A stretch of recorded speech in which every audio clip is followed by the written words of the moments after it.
Yes. तो students हम लोग बात करेंगे नेक्स्ट टॉपिक इलेक्ट्रोकेमिस्ट्री के अंदर effect of concentration and pressure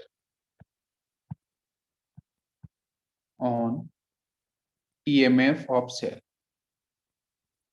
ठीक है बच्चों, अभी तक हम लोगों ने जो भी ईएमएफ निकाला है सेल का, ई नॉट सेल या ई सेल, तो उसमें बच्चों हम लोगों ने प्रेशर एंड ये जो कॉन्सेंट्रेशन है, हम लोगों ने अभी तक ई नॉट सेल के बारे में बच्चों स्टडी की है। ठीक है, तो ई नॉट सेल ये एक्चुअली बच्चों नॉट लगा है ना, तो ये क्या कर रहा है बेटा, ये स्टैंडर्ड कंडीशन को फॉलो करता है। ठीक है, यहाँ पे कॉन्सेंट्रेशन आपका क्या हो बच्चों, कॉन्सेंट्रेशन आपका 1 कैपिटल एम, इसको हम बोल सकते हैं H प्लस एन, कॉन्सेंट्रेशन आपका 1 कैपिटल एम डिफाइन कर सकते हैं ओ एच माइनस का। ये बच्चों हम प्रेशर की बात करते हैं तो आपका 1 atm, एंड यहाँ से आपका जो टेम्परेचर है वो आपका 298 कैलोरी, है ना। तो इन कंडीशंस में हम लोगों ने ई नॉट सेल निकाला है। तो अब बच्चों हम बात करेंगे कि अगर कॉन्सेंट्रेशन ऑफ प्रेशर, तो इनको अगर हम चेंज करते हैं, ये कॉन्सेंट्रेशन की वैल्यू है, ये प्रेशर की वैल्यू है, अगर मैं इसको मॉडिफाइड करता हूँ तो फिर उस केस में हमारा जो ईएमएफ है उसमें क्या इफेक्ट पड़ेगा, नया क्या चेंज होगा।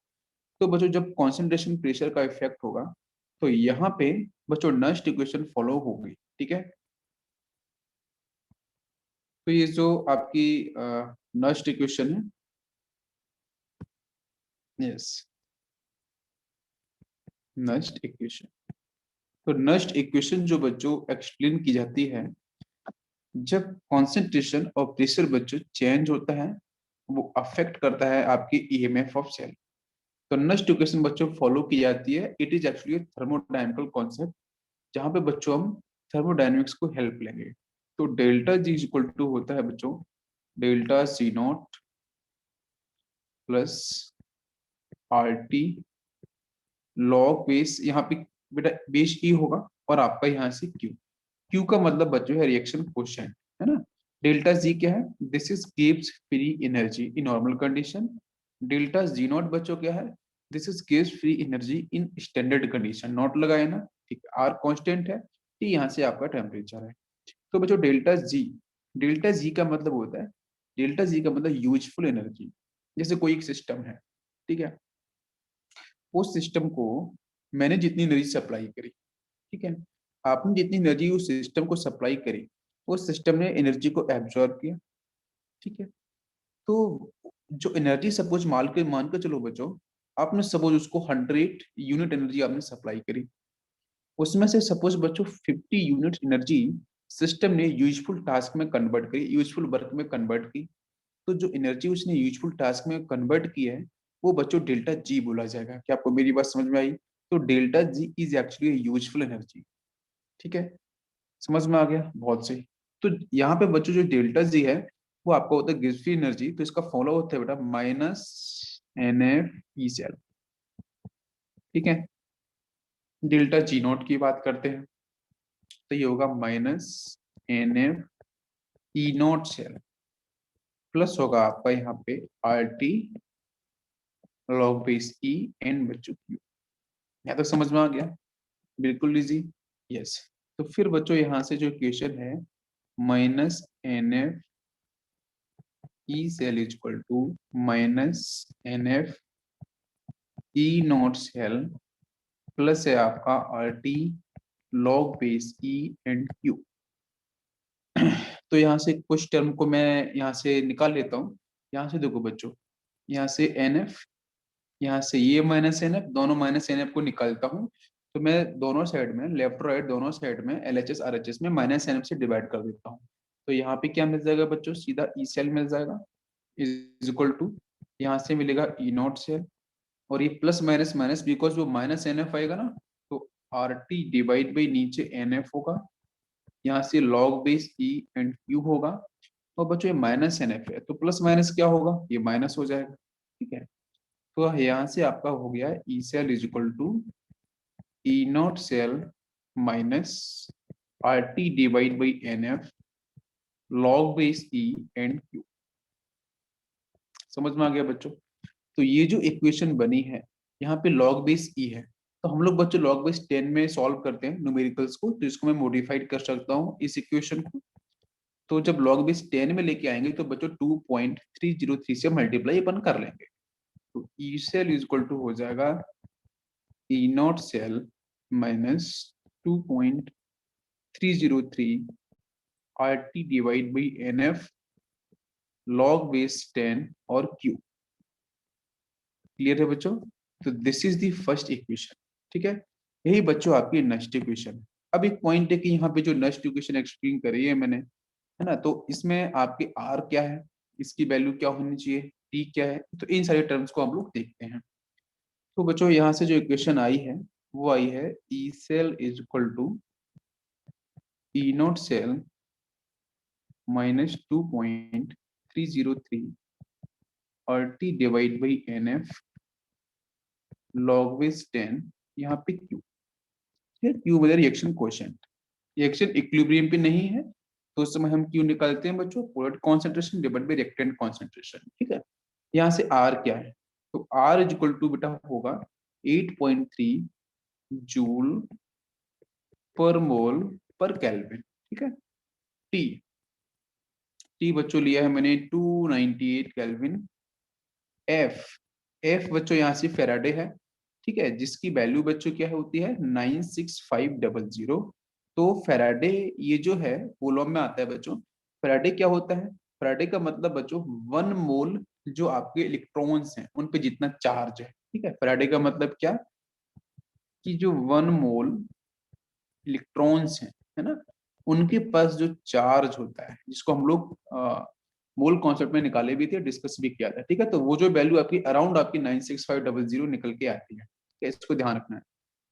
और क्यू बच्चों आपको दिख रहा है this is reaction quotient value.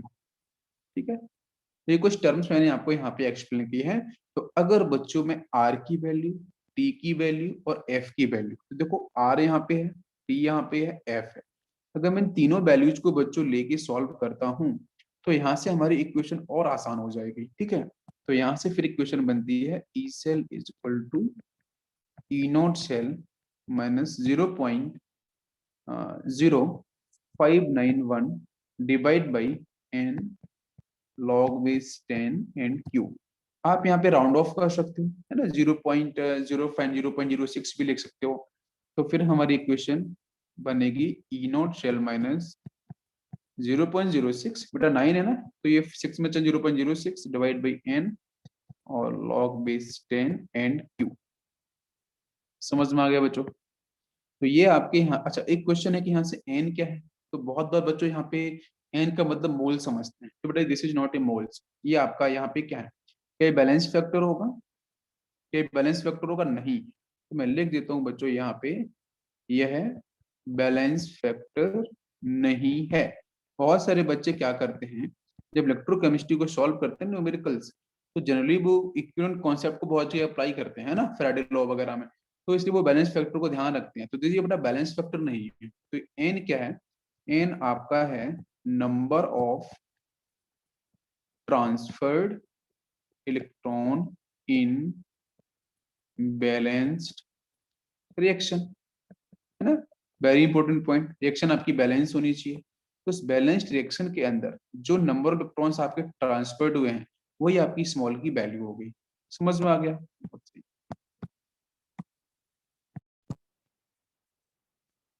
Yes बच्चों, इसके बाद बच्चों हम नेक्स्ट यहाँ पे कॉन्सेप्ट समझेंगे और pure solid and liquid activity is taken as unity, है ना। यस, तो अगर बच्चों क्वेश्चन के अंदर प्योर सॉलिड के बारे में बात की जाए या लिक्विड के बारे में बात की जाए, तो उस केस में उनकी जो एक्टिविटी है, जो कॉन्सेंट्रेशन टर्म में जो एक्टिव मास है बच्चों, उसको कितना लेना होगा, आपको यूनिटी लेना होगा। ठीक है, उसको सॉल्व, जैसे मैंने यहाँ पे कहीं कोई क्वेश्चन है उसमें जिंक के बारे में बोला है सॉलिड, या बच्चों कहीं कॉपर है उसके बारे में बोला गया है सॉलिड, ठीक है, लाइक मरकरी, ये आपको पता है लिक्विड। तो इन सब की जो बेटा एक्टिविटी होगी, जो एक्टिव मास होगा ना, उसका आपको जो कॉन्सेंट्रेशन जो वैल्यू है उसको आपको 1 लेके सॉल्व करना है। क्या आपको मेरी बात समझ में आ रही है? सॉलिड, प्योर सॉलिड एंड बच्चों लिक्विड, ठीक है, इसके बारे में। अगर इफ एनी केस क्वेश्चन में गैस के बारे में बात की गई है तो फिर क्या करेंगे? तो फॉर गैसेस, गैस है बच्चों तो क्या partial pressure, partial pressure is taken. तो उस केस में हमें पार्शियल प्रेशर लेना है गैस के लिए और न्यूमेरिकल को मुझे सॉल्व करना है। बच्चों बात समझ में आ रही है? तो चलो कुछ एग्जांपल लेते हैं और एग्जांपल समझने की कोशिश करते हैं। तो बच्चों मैंने यहाँ पे लिया है मैग्नीशियम रिएक्शन में एंड एल्यूमिनियम प्लस 3 रिएक्शन के अंदर बच्चों कन्वर्जन हुआ है, यहाँ से आपका एल्यूमिनियम और प्लस आपका मैग्नीशियम प्लस 2। तो मैंने बच्चों बोला है कि जो गिवन रिएक्शन है ना इसे हम ई सेल बनाने की कोशिश करते हैं, है ना, कि इक्वेशन क्या बनेगी। तो पहले तो रिएक्शंस बैलेंस्ड होनी चाहिए, वेरी इंपॉर्टेंट। तो यहाँ बच्चों कितना इसका ऑक्सीडेशन नंबर है? +3 है। यहाँ कितना है इसका? 0 है। +3 से 0 मतलब रिडक्शन प्रोसेस। यहाँ बच्चों मैग्नीशियम की बात करें तो ये कितना है? 0। यहाँ मैग्नीशियम क्या है? +2 की स्टेट में। तो 0 से +2 मतलब बच्चों यहाँ पे ऑक्सीडेशन। जब मैग्नीशियम 0 से +2 में गया होगा तो बच्चों इसने कितने 2 इलेक्ट्रॉन्स निकाले होंगे? लेकिन एल्यूमिनियम ले रहा है बच्चों 3 इलेक्ट्रॉन्स एक्सेप्ट कर रहा है। 3 इलेक्ट्रॉन एक्सेप्ट करके तभी तो एल्यूमिनियम एल में जा रहा है। तो डिफरेंस तो दिख ही रहा है। तो इसका मतलब बच्चों जो एल्यूमिनियम होगा ना यहाँ पे 2 का मल्टीप्लिकेशन होगा, मैग्नीशियम में 3 का होगा, यहाँ पे 3, यहाँ पे 2। अब आप चेक कर लो, देखो होता क्या है। ये जो आपकी रिएक्शन रेडॉक्स रिएक्शन है, इस रेडॉक्स रिएक्शन के अंदर जब ऑक्सीडेशन प्रोसेस होगा तो वो जितने इलेक्ट्रॉन्स को रिलीज करेगा उतना ही इलेक्ट्रॉन्स एक्सेप्ट किया जाना चाहिए बच्चों, राइट? अच्छा, तो अब आप देख सकते हो कि जब 3 मैग्नीशियम से आपका 3 Mg+2, तो यहाँ पे से कितने इलेक्ट्रॉन निकालने होंगे? एक मैग्नीशियम बच्चों कितना निकाला होगा? 2 इलेक्ट्रॉन्स रिलीज किया होगा। तो 3 मैग्नीशियम कितने? 6 इलेक्ट्रॉन्स। क्या ये 6 एक्सेप्ट किए गए हैं? चेक करते हैं। एक एल्यूमिनियम पे +3 चार्ज है, तो एक एल्यूमिनियम बच्चों क्या होगा? 3 इलेक्ट्रॉन एक्सेप्ट किए होंगे। टोटल कितने हैं? 2 एल्यूमिनियम है ना, जब रिएक्शन बैलेंस की मैंने। तो यहाँ बच्चों एक्सेप्ट हो चुके हैं 6 इलेक्ट्रॉन्स। समझ में आ गया? Reaction is balanced, complete balance. अब बात करते हैं ई शेल। तो वहां पे क्वेश्चन बच्चों मैग्नीशियम के बारे में दे रखा है, it is a solid, aluminium is in aqueous. वो वैसे भी आपको पता है कि जो आयंस हमारे होते हैं बच्चों वो एक्वस फेज में रिप्रेजेंट होते हैं। ये आपका यहाँ से सॉलिड, ये भी सॉलिड, यहाँ से एक्वस। तो जो सॉलिड है वो कैंसिल हो जाएंगे भाई, एक्टिविटी उनकी 1 है तो उनको निकाल दो पहले ही, ठीक है। तो 1 से कोई मतलब भी नहीं है।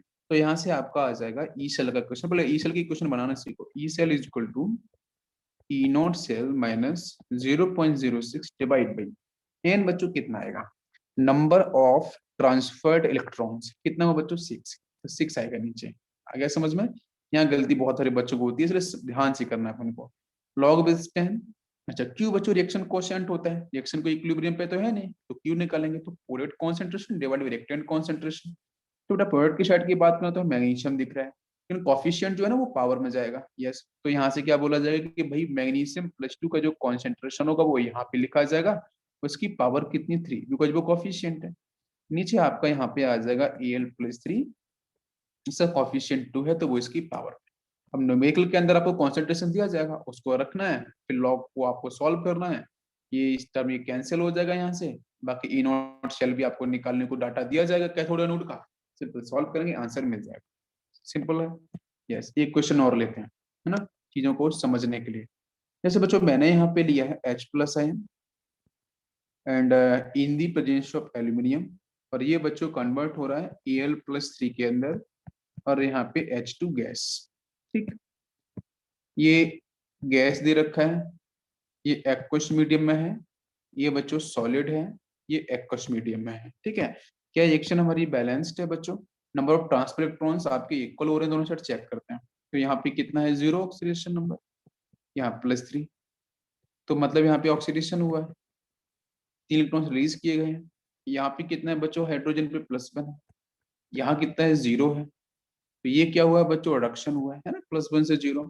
तो यहाँ पे सिर्फ एक इलेक्ट्रॉन एक्सेप्ट किया है, निकाले हैं 3 एक्सेप्ट, एक किया गया है, तो कितने का मल्टीप्लाई किया जाए बच्चों? जल्दी से बताओ। H2 दिख रहा है ना 2, तो यहाँ से एक कॉमन सेंस यूज करना पड़ता है कि बच्चों यहाँ पे जो एल्यूमिनियम, एक एल्यूमिनियम क्या कर रहा है? 3 इलेक्ट्रॉन्स रिलीज कर रहा है, तो हम H प्लस आयन के साथ 3 इलेक्ट्रॉन्स आपके आने भी चाहिए। तो उस केस में यहाँ से आपका हाइड्रोजन कितने हैं, 2। तो इस केस में हमारा जो एल्यूमिनियम होगा ना वो कितना हो जाएगा, 2 कर लेते हैं। ठीक है, तो यहाँ से ये एल्यूमिनियम आपका 2 हो जाएगा। अच्छा, एक एल्यूमिनियम में तो 3 इलेक्ट्रॉन्स निकाले, तो 2 ने कितने निकाले, 6। तो 6 एक्सेप्ट करना है, तो यहाँ पे 6 का मल्टीप्लाई, यहाँ पे 3 का मल्टीप्लाई, हो गया बैलेंस। समझ में आ गया। कौन सा पार्ट कैंसिल होगा, सॉलिड कैंसिल हो गया, लिक्विड कोई नहीं है। हाँ गैस है, तो गैस के लिए बच्चों अपन पार्शियल प्रेशर यूज करेंगे। ठीक, बाकी एक क्वेश्चन है तो फॉलो करते हैं। तो देखते हैं यहाँ से E cell, E cell reaction must be balanced है, अदरवाइज आंसर बनेगा नहीं। ई सेल, ई नॉट सेल हो गया बच्चों, -0.06। ट्रांसफर इलेक्ट्रॉन्स कितने होंगे, 6, देखा भी आपने। Yes, log base 10 Q, Q लिखो बेटा। तो ये हो जाएगा Al+3 ऊपर प्रोडक्ट है ना, कॉफिशिएंट कितना है 2, तो उसकी पावर 2 डिवाइड बाई नीचे क्या होगा, ये H प्लस साइन है बच्चों, रिएक्टेंट साइड कॉन्सेंट्रेशन, इसकी पावर कितनी, 6, बहुत सही है ना, तो ये पता होना चाहिए। फिर बच्चों यहाँ पे क्या होगा कि जो प्रोडक्ट साइड में आपको H2 गैस दिख रही है ना, तो इसका पार्शियल प्रेशर ऊपर, ये बात समझ रहे हो, तो पार्शियल प्रेशर ऑफ H2 वो यहाँ पे लिखी जाएगी। अभी क्वेश्चन है कि इसका कॉफिशिएंट बच्चों कितना है, बताओ मुझे। 3 कॉफिशिएंट है, तो वो पावर में जाएगा। बस इसको सॉल्व करना है और आपका आंसर निकल के आ जाए। क्लियर है बच्चों, यस यस। बच्चों बात करते हैं हम लोग यहाँ पे न्यूमेरिकल्स पे, ठीक है। तो एक न्यूमेरिकल लेते हैं यहाँ पे, the standard potential of zinc and copper are, इधर रखो बेटा, प्लस में 0.76 वोल्ट, ये जिंक की वैल्यू है, और कॉपर की वैल्यू है माइनस में 0.34 वोल्ट। ये वैल्यू कॉपर के लिए डिफाइंड है। और फिर उसने बोला है बच्चों EMF of the following cell, ठीक है। और इसने सेल के बारे में नीचे इंफॉर्मेशन बच्चों दे रखी है, ध्यान दो। जिंक, इससे कन्वर्जन है, ZnSO4 सॉल्यूशन लिया है, और इसका कॉन्सेंट्रेशन बच्चों उसने दिया है 0.01 कैपिटल एम, ठीक। बीच में सॉल्ट ब्रिज यूज किया है, और यहाँ बच्चों दिया है उसने कॉपर सल्फेट, ये एक्वस है, ठीक है, ये भी एक्वस है, ये आपका यहाँ से सॉलिड है, और बच्चों ये कन्वर्ट कॉपर है, कॉपर यहाँ से सॉलिड है। तो हम लोगों ने रिप्रेजेंटेशन पढ़ा है इस तरीके से, याद करो बच्चों। ये रिप्रेजेंटेशन अगर आपको याद होगा, यहाँ बीच में देखो ये क्या है, सॉल्ट ब्रिज को रिप्रेजेंट कर रहा है। इसका मतलब आपको दिख रहा है कि सर जो ये लेफ्ट साइड है यहाँ से लेके यहाँ तक आपका लेफ्ट साइड ही है, तो लेफ्ट साइड बच्चों मैंने बोला था ना, याद होगा, lawn left side oxidation, anode is negative, तो लेफ्ट साइड बच्चों डेफिनेटली ऑक्सीडेशन, ठीक है। और ऑक्सीडेशन का मतलब ये एनोड है ना, नेगेटिव। और अगर राइट साइड की बात करते हैं, तो ये बच्चों यहाँ पे क्या होगा, reduction. If left side is oxidation, तो राइट साइड ऑब्वियसली बच्चों रिडक्शन होगा, ये आपका यहाँ से रिडक्शन। मतलब बच्चों हम बोल सकते हैं कि यहाँ पे रिप्रेजेंटेशन ऑफ कैथोड, बिल्कुल सही। और आपका पॉजिटिव इलेक्ट्रॉन्स का मूवमेंट बच्चों कहाँ से होगा, इधर से इधर। करंट बच्चों कहाँ से कहाँ फ्लो करेगा, इधर से इधर, कैथोड टू एनोड। अब बस, तो आप देखो यहाँ से Zn बच्चों जो जिंक दे रखा है, वो जिंक से जिंक सल्फेट है, तो जिंक यहाँ पे 0 की स्टेट में है, वो कन्वर्ट किस में हो रहा है, जिंक सल्फेट के अंदर ऑक्सीडेशन हो रहा है भाई। लेफ्ट साइड में रिएक्शन जो है वो जिंक से Zn+2 में जा रही है, ऑक्सीडेशन। राइट साइड में क्या दिख रहा है बच्चों, कॉपर+2 से कॉपर में कन्वर्जन, ये आपका रिडक्शन, और यहाँ पे आपका ऑक्सीडेशन। बहुत सही, समझ में आ गया। तो पहले तो इस केस में हम रिएक्शन को बैलेंस करके लिख लेते हैं, देन उसका दूसरे रिएक्शन को प्रोसेस करते हैं, ठीक है। अच्छा, एक चीज और बच्चों, हमें ईएमएफ निकालने को बोला गया है क्वेश्चन के अंदर। स्टैंडर्ड आपको पोटेंशियल दे रखा है जिंक का और कॉपर का, ठीक है। तो यहाँ से आपको ई नॉट सेल भी निकालनी पड़ेगी। तो प्लीज बच्चों फोकस करते हैं पहले अपन ई नॉट सेल। तो ई नॉट सेल कैसे निकाली जाए, ठीक है, यस। तो E not cell is equal to बच्चों क्या होता है, E naught cathode minus E naught anode. आप डायरेक्ट भी निकाल सकते हो, मैंने इजी ट्रिक भी आपको एक्सप्लेन की थी। पॉजिटिव का साइन लगाओ और उसके बाद आपको देखना है। तो यहाँ से आप मुझे बताओ, जिंक के लिए कितनी वैल्यू दे रखी थी, जिंक के लिए वैल्यू दे रखी है 0.76 वोल्ट, और बच्चों कॉपर के लिए वैल्यू दे रखी है माइनस में 0.34 वोल्ट, ठीक है। दोनों में से बड़ी वैल्यू कौन सी है, तो बेटा ऑब्वियसली आपकी 0.76, तो ये कैथोड हो जाएगा। हाँ देखो, न्यूमेरिकल में एक बात मैं आपको थोड़ा सा हिंट करता हूँ, प्लीज लिसन केयरफुली। न्यूमेरिकल के अंदर जो रिएक्शन दे रखी है ना, उस रिएक्शन के अंदर भाई लेफ्ट साइड क्या था आपका, जिंक से Zn+2 में जा रहा था, मतलब ये ऑक्सीडेशन था, ठीक है। और इसकी वैल्यू बच्चों क्या दे रखी थी, जिंक की 0.76 दे रखी थी, ठीक है। दूसरे साइड में क्या था कि भाई कॉपर+2 से कॉपर में जा रहा था, जहां पे रिडक्शन हुआ था, और इसकी वैल्यू थी माइनस में 0.34 वोल्ट, ठीक। तो ये क्या है, ये डिफाइन कर रहा है ऑक्सीडेशन पोटेंशियल को, बिकॉज यहाँ से 0 से +2, +2 से 0, ये आपका रिडक्शन पोटेंशियल है। तो पहले दोनों को कन्वर्ट करना पड़ेगा आपको रिडक्शन पोटेंशियल के अंदर। ये ऑलरेडी रिडक्शन पोटेंशियल है, इसको आपको कन्वर्ट करना पड़ेगा, देन उसको सॉल्व करना पड़ेगा। बात समझ में आ रही है? बिल्कुल, ठीक। यस, बिल्कुल, है ना। तो अब क्या होगा कि अगर मैं इसको चेंज करता हूँ तो आंसर बन जाएगा हमारा, लेकिन एक बात और ध्यान रखना, अगर न्यूमेरिकल के अंदर ऑलरेडी वो बोल रहे हैं कि जो मैं वैल्यू दी है, वो दोनों की दोनों वैल्यूज क्या है आपकी ऑक्सीडेशन पोटेंशियल है, जैसे इस क्वेश्चन में उसने बोला है कि जो गिवन वैल्यूज हैं वो दोनों के दोनों ऑक्सीडेशन पोटेंशियल है, तो आपको ऑक्सीडेशन रिएक्शन को ही एज्यूम करना पड़ेगा। तो उस केस में दोनों को कन्वर्ट करना पड़ेगा रिडक्शन पोटेंशियल के अंदर। तो मुझे बताओ बच्चों, जिंक का जो ऑक्सीडेशन पोटेंशियल की वैल्यू न्यूमेरिकल में दे रखी थी 0.76, तो माइनस में हो जाएगी, माइनस में 0.76, ठीक। अच्छा, दूसरी जो कॉपर की, ये भी आपकी ऑक्सीडेशन पोटेंशियल, जो रिडक्शन पोटेंशियल वैल्यू क्या होगी कॉपर के लिए, ये आपकी वैल्यू हो जाएगी प्लस में 0.34, ठीक है। तो अब ये जो वैल्यूज आ गई है, अब इन्हीं वैल्यू से आपको सॉल्व करना पड़ेगा। क्लियर हो गया? अब इन दोनों में से बड़ी वैल्यू कौन सी है, छोटी वैल्यू कौन सी है, उसी के हिसाब से आपको लेना पड़ेगा। तो देखो, मैंने बोला था एक इजी ट्रिक थी कि ये नेगेटिव में है, ये पॉजिटिव में है, अपोजिट साइन है, तो आप पॉजिटिव का साइन ले लो, अपोजिट साइन तो दोनों को आप एडिशन कर दो, ठीक है। वैसे भी कर सकते हो, ई नॉट कैथोड कौन सा होगा, जो बड़ी वैल्यू, ये कैथोड हो जाएगा, ऊपर वाला एनोड भी, कुछ वो छोटी वैल्यू है। तो फिर यहाँ पे क्या होगा, ये लिखा जाएगा आपका यहाँ से प्लस में 0.34, माइनस में फिर ब्रैकेट में माइनस में 0.7, माइनस माइनस प्लस हो जाएगा, मतलब एडिशन करना है, ठीक है। तो 0.34 प्लस 0.76, दोनों को ऐड करेंगे तो यहाँ से आपकी वैल्यू आ जाएगी 1.1 वोल्ट, ठीक है। ई नॉट सेल समझ में आ गया पूरा? यस। अब बात करते हैं, हमारे पास फॉर्मूला है ई सेल का, तो E cell is equal to है E not cell minus 0.06 divide by N log, ऊपर आता है आपका एनोड, ठीक है, ऐसे भी समझ सकते हो, नीचे आपका कैथोड, ठीक। चलो वैल्यू रखते हैं। ई नॉट सेल कितना आया था, 1.1 volt, minus 0.06 N, number of transfer electrons, zinc copper के साथ तो 2 ही का ट्रांसफर होगा, ठीक है। यस, यहाँ से लॉग, ऊपर क्या आएगा, हम रिएक्शन जब लिखेंगे तो ऊपर आपको देखो यहाँ पे जो वैल्यूज है ना, वो कॉन्सेंट्रेशन दे रखा था। अगर यहाँ से जिंक से कन्वर्ट हुआ था Zn/4, यहाँ कॉन्सेंट्रेशन था 0.01, इसको हम क्या लिख सकते हैं, 10⁻⁻² करके, ठीक है। और सेकंड जो आपको दे रखा था कि कॉपर, ठीक है, सल्फेट, इससे कन्वर्जन हुआ था कॉपर के अंदर, जहाँ इसका कॉन्सेंट्रेशन था 0.1 कैपिटल एम, इसको मैं लिख सकता हूँ, इसको लिख सकता हूँ 10⁻⁻5, ठीक।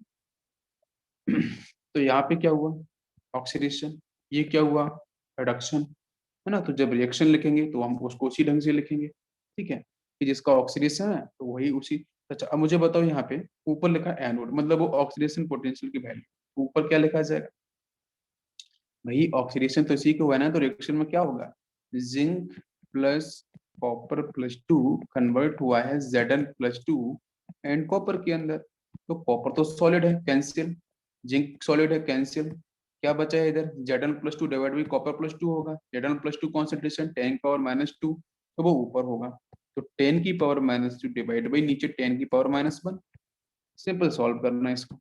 तो सॉल्व करेंगे तो ये बन जाएगा ऊपर 10⁻⁻1, डायरेक्ट यहाँ से। यस,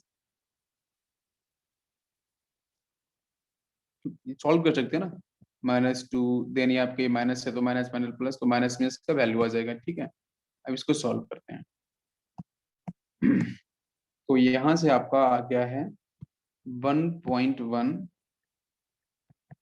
प्लस, वो माइनस था तो माइनस फ्रंट पे आएगा, जो लॉग के साथ था, तो माइनस माइनस प्लस हो जाएगा। ये यहाँ पे 0.06 डिवाइड बाई एन, एन की वैल्यू 2 थी, फिर आपका लॉग बेस 10, तो 10 ही बचा था, लॉग 10 की वैल्यू 1, तो यहाँ से हो जाएगा 1.1 प्लस 2 से इसे कैंसिल कर दो तो 0.03, ये 0.03 लॉग 10 वो आपका 1, इसको ऐड कर दो, तो यहाँ से आपकी वैल्यू आ जाएगी कितनी बच्चों, तो ये आ जाएगी 1.13। ठीक है, सिर्फ एडिशन है। तो इस तरीके से यहाँ पे आपकी ये जो वैल्यू है बोल्ट में आपकी डिफाइन हो जाएगी। This is the final answer. जैसे न्यूमेरिकल्स आते हैं आप बिल्कुल कर सकते हो, एक न्यूमेरिकल्स में होमवर्क ले देता हूँ, ट्राई। क्वेश्चन है calculate the EMF, calculate the EMF of cell. ठीक है,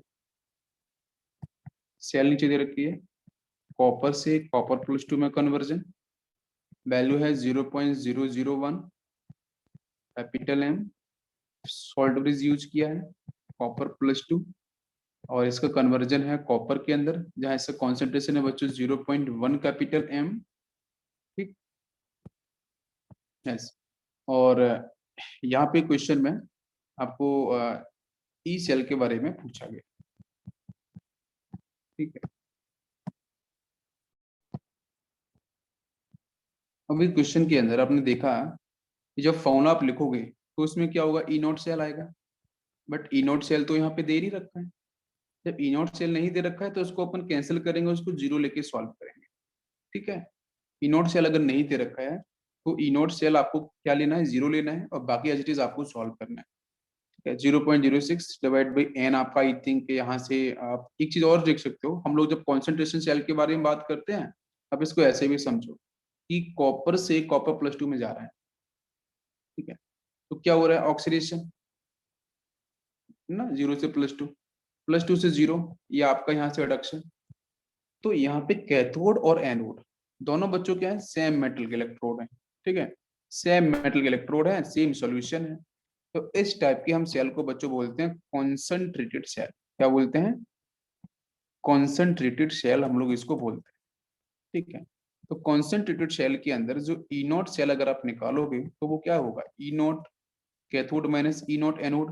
भाई साहब यहाँ पे जो कैथोड एनोड जो है, दोनों पे जो कॉन्सेंट्रेशन है, दोनों का जो इलेक्ट्रोड है वो सेम मेटल का है, सेम मटेरियल है, तो ई नोट कैथोड एनोड की वैल्यू दोनों बराबर आएगी, है ना। तो इक्वल आने का मतलब क्या होगा, माइनस करेंगे तो जीरो आ जाएगा, तो इसलिए ई नोट सेल हम लोग यहाँ पे जीरो पुट करेंगे।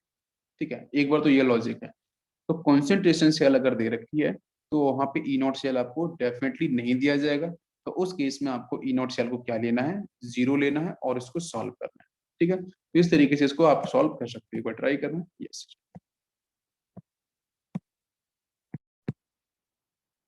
Yes.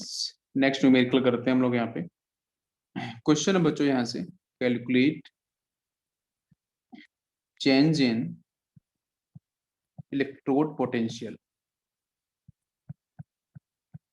Electrode potential of zinc से कन्वर्ट हो रहा है बेटा Zn+2 के अंदर। ठीक है, if solution is diluted up to 10 times, ना 10 टाइम्स, ये क्वेश्चन है। तो उसने पूछा है कि यहाँ पे जो चेंज है इलेक्ट्रोड पोटेंशियल के अंदर वो कितना आएगा जब आपका Zn से Zn+2 का जो कन्वर्जन है, जो ऑक्सीडेशन के बारे में बात कर रहा है। अगर बच्चों ये जो सोल्यूशन है ना, ये आपका सेल का 10 टाइम्स अगर मैं करता हूँ डाइल्यूट, है ना, तो हमारा जो लिक्विड पोटेंशियल पे चेंज कैसे होगा। क्वेश्चन बहुत अच्छा है, तो कैसे सोल्व किया जाएगा। यस, तो आपको नहीं पता है कि इनिशियल कॉन्सेंट्रेशन क्या है, तो इनिशियल कॉन्सेंट्रेशन आप ए मान सकते हो, स्मॉल एन मान सकते हो, आप यूनिटी 1 मान सकते हो। ठीक है, तो बेटर आप उसको 1 मानो, वो 1 लेके सॉल्व करते हैं। तो यहाँ पे मैंने क्या किया है कि जो इनिशियल कॉन्सेंट्रेशन है, ठीक है, यस, कन्वर्जन, इसमें लिक्विड पोटेंशियल है Zn से Zn+2। ठीक है, और यस, बिकॉज हम लोग प्रोडक्शन पोटेंशियल के बारे में बात करेंगे, जो हम ई नोट सेल निकालेंगे, तो वहां से मैं बात कर रहा हूँ कि क्वेश्चन के अंदर जो इनिशियल कॉन्सेंट्रेशन है उसको मान लेते हैं सपोज अपॉन जिंक का बेटा कितना है, यूनिटी है। लेट्स, ठीक है, तो लिखते हैं अपन initial concentration for Zn+2 that is equal to 1। ठीक है, दिस इज यूनिटी। ठीक है, फिर मैंने यहाँ पे क्या लिया है, ई Zn+2 से जिंक में कन्वर्ट होना, रिडक्शन पोटेंशियल के बारे में बात करेंगे, इज इक्वल टू क्या लिखेंगे बच्चों, मुझे शेल इक्वेशन के बारे में बात करना है ना, तो E cell is equal to होता है E not cell minus something. ठीक है, अच्छा, तो यहाँ से हो जाएगा आपका इक्वेशन में ई नोट Zn+2 से जिंक में कन्वर्जन। ठीक है, और यस, अभी यहाँ से पॉइंट है कि ये मैंने जो कन्वर्जन लिखा है इसको हम कैसे डिफाइन कर सकते हैं, बिकॉज यहाँ पे जिंक का कॉन्सेंट्रेशन तो यूनिटी लिया है ना, तो आपको कन्वर्ट करना पड़ेगा, because this is actually oxidation potential है ना, ऑक्सीडेशन रिएक्शन है, तो इसको कन्वर्ट करना पड़ेगा। तो कन्वर्ट करने का मतलब आपको यहाँ से ये जो होगा, मैं लिखूंगा इसको ई Zn से कन्वर्ट होना Zn+2 के अंदर, that is equal to minus E not Zn+2 से जिंक में कन्वर्जन हो गया, रिडक्शन पोटेंशियल तो नेगेटिव में कन्वर्जन हो गया, जो कन्वर्जन हम लोगों ने पहले भी देखा था कि ऑक्सीडेशन प्रोडक्शन में कैसे चेंज करना होता है, वही किया है। अभी क्वेश्चन में है कि क्वेश्चन को मैंने ये बोला है कि आपका 10 टाइम्स आपका डाइल्यूट हुआ है, तो देखते हैं, तो Zn+2 जो है, तो ये मतलब हो गया कि 1/10 कैपिटल है, 1/10 कैपिटल है। ठीक है भाई, इनिशियल कॉन्सेंट्रेशन यही हो जाएगा ना, 1/10, वो 10 टाइम्स डाइल्यूट हुआ है, तो अभी क्या होगा, 1 इधर ले लो तो 10 का मल्टीप्लाई इधर हो जाएगा, हम इसको ऐसे लिख सकते हैं, है ना, diluted up to 10 times, 10 times वो डाइल्यूट किया गया है, तो मतलब आपका जो कॉन्सेंट्रेशन है वो तो Zn+2 का वो 1/10 ही हो जाएगा ना, डाइल्यूशन करने का मतलब क्या है, वाटर मॉलिक्यूल का एडिशन, तो फिर यहाँ से हो जाएगा ई Zn+2 से जिंक, ये सेकेंड वाला आपको निकालना है, इज इक्वल टू माइनस में इनोस Zn+2 से जिंक, और यहाँ पे माइनस में 0.06 डिवाइड बाई एन, आप 0.0592 या 1 लेके भी सॉल्व कर सकते हो। ठीक है, लॉग 1 डिवाइड बाई 1/10, ये आपका कॉन्सेंट्रेशन। अब इसको सॉल्व कर लो, तो यहाँ से ये 10 ऊपर लो, लॉग 10 तो फिनिश हो जाएगा, सिर्फ यहाँ से बचेगा आपका ई नॉट Zn+2 से जिंक माइनस में 0.06 डिवाइड बाई एन। ठीक है, माइनस ऊपर पहुंचेगा तो ये वाला टर्म यहाँ से क्या होगा आपका, ये फिनिश हो जाएगा। ठीक, अच्छा, आपको निकालना क्या था, निकालना है आपको Zn से Zn+2, बताना तो उसी भाई रिडक्शन पोटेंशियल को लेके सॉल्व करो, ऑक्सीडेशन को डिफाइन कर दो लास्ट में, है ना, तो बाकी इसका एक इजी मेथड होता है, वो भी मैं एक्सप्लेन करूंगा, हम पहले पूरा कंप्लीट प्रोसेस फॉलो कर रहे हैं। तो यहाँ से हो गया आपका ये माइनस ई नॉट Zn+2 से zinc, then 0.06 divide by 2 electrons का ट्रांसफर 2 नीचे आ जाएगा। ठीक है, क्लियर हो गया, तो यहाँ से आपका ये आ गया टर्म, और इसको हम मॉडिफाइड कर लेते हैं, पॉजिटिव में हो जाएगा, और यहाँ से वैल्यू आपकी ये निकल के, मतलब इसको मैं इधर डिफाइन कर दूंगा तो ये वैल्यू आपके आ जाएगी, तो इसका मतलब हो गया कि भाई ये जो वैल्यू है वो इतने टाइम्स 0.06 डिवाइड बाई 2। ठीक है, this is the answer. Thank you students.